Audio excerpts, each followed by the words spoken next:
Hi! இந்த வீடியோல ஆஸ்பிரினோட drug இன்டராக்ஷன்ஸ பார்க்க போறோம். அதாவது எந்த மருந்துகளோடலாம் இது இன்டராக்ட் பண்ணுது அப்படிங்கிறது. முதல்ல ஆன்டிகோஆகுலன்ட்ஸ். இதுக்கான எடுத்துக்காட்டு வார்ஃபாரின், ஹெப்பாரின். ஆஸ்பிரின் பிளேட்லெட் அக்ரிகேஷன தடுக்குது, ரத்தம் உறையாமல் இருக்கும். வார்ஃபாரின் போன்ற ஆன்டிகோஆகுலன்ட்ஸுடன் சேர்த்து கொடுத்தா சிவியர் ப்ளீடிங் ரிஸ்க் அதிகரிக்கும். இரண்டாவது ஓரல் ஹைப்போகிளைசிமிக் ட்ரக்ஸ். டயபெட்டிக்கு யூஸ் பண்ணக்கூடிய மருந்துகள். சல்ஃபோனைல் யூரியஸ் போன்ற ஹைப்போகிளைசிமிக் ட்ரக்ஸை ஆஸ்பிரின் புரோட்டீன் பைண்டிங் சைட்ஸ்ல இருந்து டிஸ்பிளேஸ்மெண்ட் செய்யுது. இதனால ஹைப்போகிளைசிமியா அதிகரிக்கும், ரத்தத்துல சர்க்கரை அளவு கம்மியாகும். மூன்றாவது யூரிகோசூரிக் ட்ரக்ஸ். எடுத்துக்காட்டு புரோபெனிசிட், சல்ஃபீன் பைரசோன். ஆஸ்பிரின் குறைந்த டோஸ்ல யூரிக் ஆசிட் எக்ஸ்கிரீஷனை தடுக்குது. அதனால கவுட்க்கு கொடுக்கப்படும் யூரிகோசூரிக் ட்ரக்ஸனோட எஃபெக்ட் குறையும். நான்காவது மீத்தோட்ரெக்சேட். ஆஸ்பிரின் மீத்தோட்ரெக்சேட்டை கிட்னி வழியாக வெளியேறுவதை குறைக்குது. இதனால மீத்தோட்ரெக்சேட் டாக்ஸிசிட்டி, போன் மேரோ சப்ரஸ் ஆகும், மியூகோசல் டேமேஜ் ஆகும்.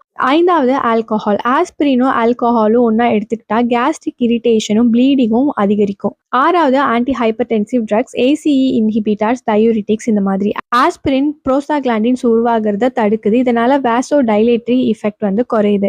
ஆன்டி ஹைப்பர்டென்சிவ் ட்ரக் எஃபெக்டையும் குறைக்குது. இதனால பிளட் ப்ரெஷர் அதிகமாகவே இருக்கும். ஏழாவது கார்டிகோஸ்டீராய்ட்ஸ்.